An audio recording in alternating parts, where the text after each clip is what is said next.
Ooh, man, oh man, oh man. As of present, you getting nothing but Drayton, Drayton, Drayton, and more Drayton. And this is officially off the rim. The rim. Ain't no way around it. Ain't no way around it. Cause I'm tryna ball out. Come on if you bout it. But you better keep up. I'm not slowing down. I swear they gon' see us. Ain't no way around it.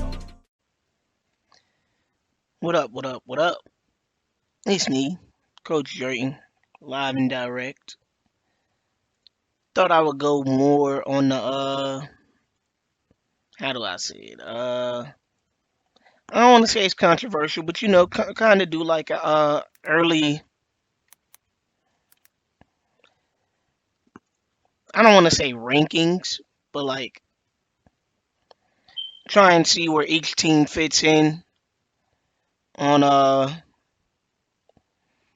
on the board as far as the SEC goes, and I'll do like each conference. I did the SEC first because you let some of those guys over there tell it it's the best conference. I personally don't believe that.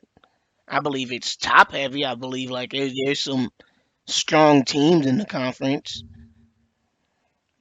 Wouldn't necessarily say it's the best though. Would probably argue hard against it being the best.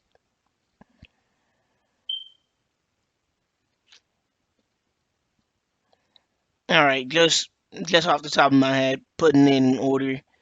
Probably go from the bottom. LSU, I think it's one of those tire fire teams. There's not much impressive about the roster currently, and then to me, adding Cade Nix as your sole freshman, I'm a big fan of Cade Nix, but I don't think he necessarily moves the needle. He's not. He's good, but he's not so good of a player that it's already mediocre roster magically becomes dominant. They still have to play majority through Akeem Young, and the Baptiste bros have still yet to step up. So maybe this is Patricio Ramirez breakout season. I don't know. I personally don't see it. It is what it is. Next up, we got Tennessee. Now, Tennessee again. I don't see them being much better than they already are.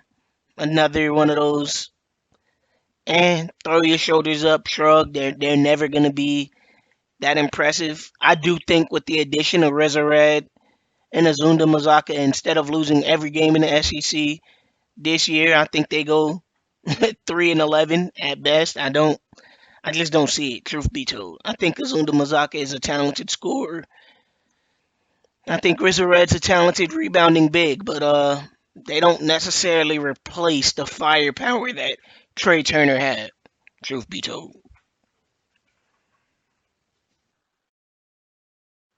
Next, I would probably put Georgia.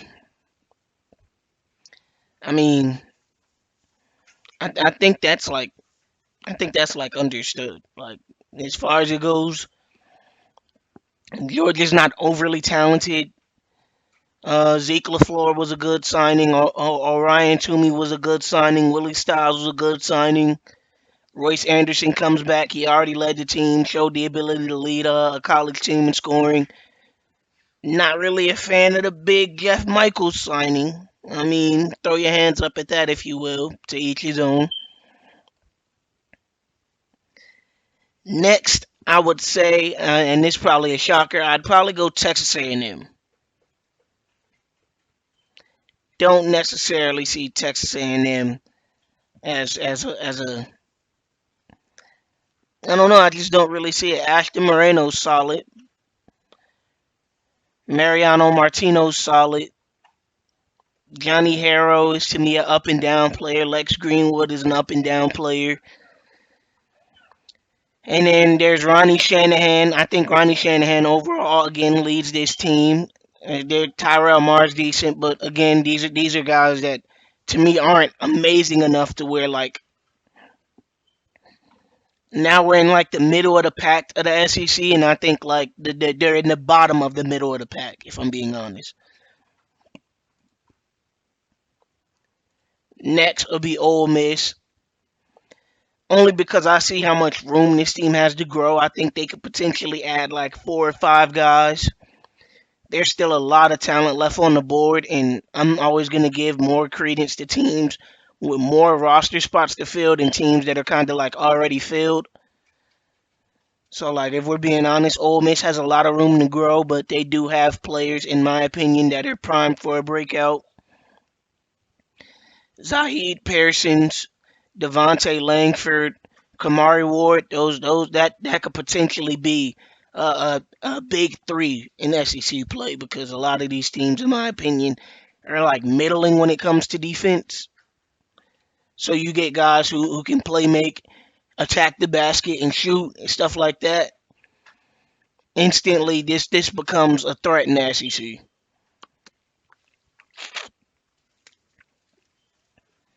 Next, I'm gonna say Missouri.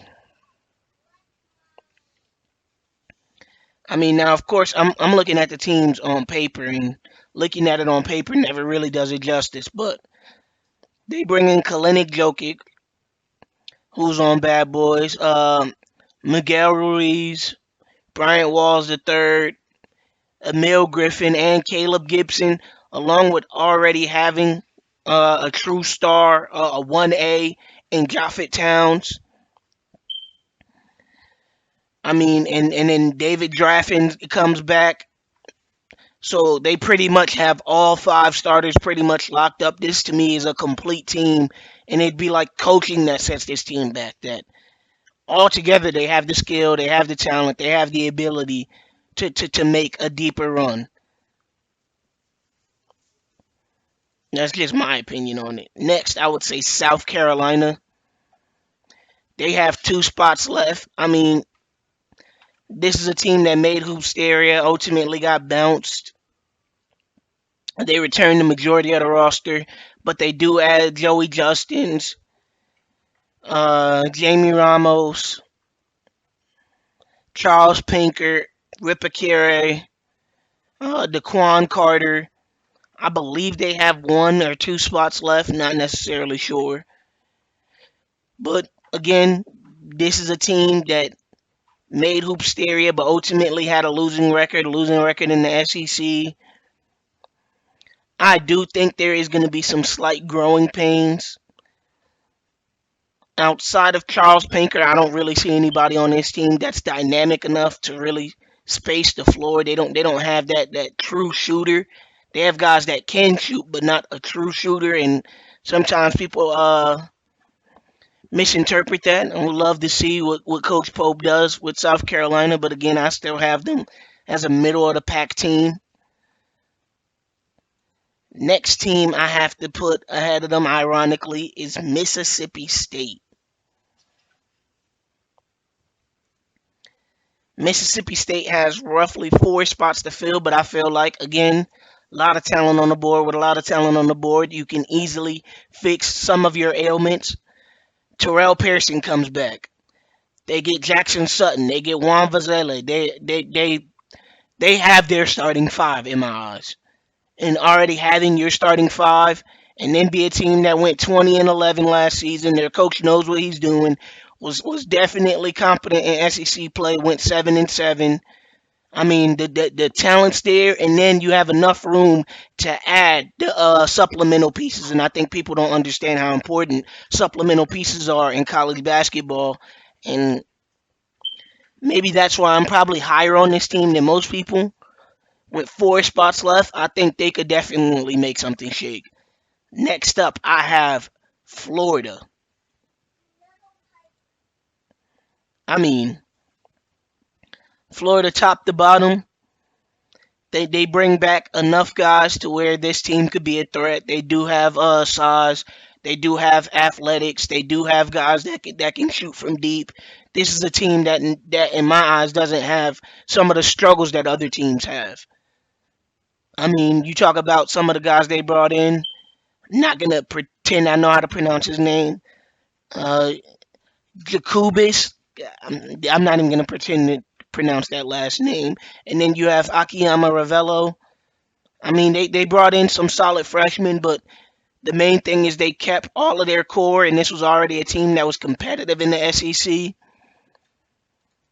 Next, we have Kentucky. Now, I'm a little bit more skeptical on this Kentucky team, but I put them this high because Chris Coates, I think is going to be solid. Then, for the most part, Jamari Duran is going to be solid, and then they return everybody but Jamison Johnson and Glory Tate, and then still have two spots left to fill. That to me puts a team in a rather dangerous spot, especially when you're a blue blood like Kentucky and you can kind of convince anybody to come in. And then there's still the possibility of getting the transfer. They get somebody like Corey Yams that instantly elevates this team to the next level. They get a big bona fide transfer. Now, I'm not saying he's going to transfer, but KPJ, I coached the kid. He is enamored with Kentucky. That was his favorite school. They never offered him. So now, after being one of the more prominent freshman guards, if they do try and uh, get him to transfer, that brings this team up another level. They have two spots left, so this is a team with being who Kentucky is can easily fix where they're weak at because of the prestige of the school. Next, we have Arkansas. I know it's Arkansas, but it's funnier to say Arkansas. I think that this team is absolutely a sleeper in the SEC. I understand why people aren't talking about them, but Coach Cal is probably the best in the nation. Everybody had their worries, their doubts about him coaching Arkansas, and went 21-10 last season, 10-4 in the SEC. I mean, what more? What more can I say? I mean, they bring in Devontae Schindler, true paint protector. They bring in Guido Parsimi, a great scorer. Kavan Gori, I believe he's a knockdown shooter. Like I said, he generally just brings in great talent, and then they have Norvell Dejean John who comes back, Nick Bowie who comes back, Jomo Graham who comes back, Brandon Phillips who comes back. A lot of talent comes back to this team, and generally speaking, I don't see how many of these SEC teams really compete with this team that already dominated most of the SEC without losing a whole bunch of core pieces. And the team that I have as the SEC game runner up, they probably end with a better record but lose the conference championship to this team. Alabama, the Crimson Tide. Now, the Crimson Tide, as far as talent goes, absolutely amazing from top to bottom. They have everything that you want as far as a college roster with kids coming back. True senior leadership in DJ Childs and Rodrigo Falls. Then you bring in freshman dynamo Kai Killings and Almighty Soul. Aiden Weaver's back from injury. Kadarius Parkin is there. Aaron Matthews. This is a team that top to bottom looks like a complete roster. And then you have the London Ute himself, Coco Bryce. All around an amazing roster.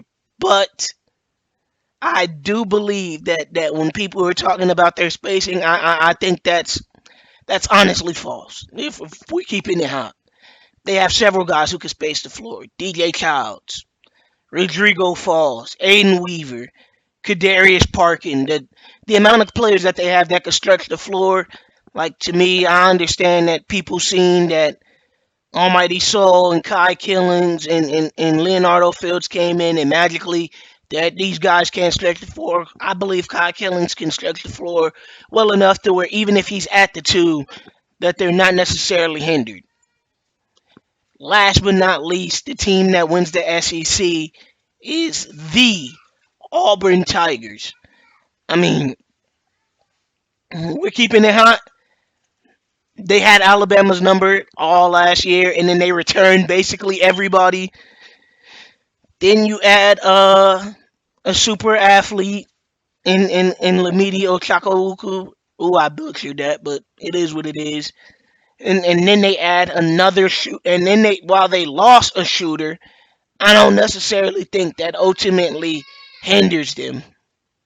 But yeah, let me know down below how y'all feel. Again, I'm open to argue with anybody. I truly believe this is how this is gonna go, and I'm willing to elaborate more on some of my viewpoints because I didn't want the show to be too long. I definitely gave more quick bites on how I feel about teams, but I can break rosters down further. Yeah, let me know down below. And remember, SimWorld, the only place you can see the game, be the game. We out.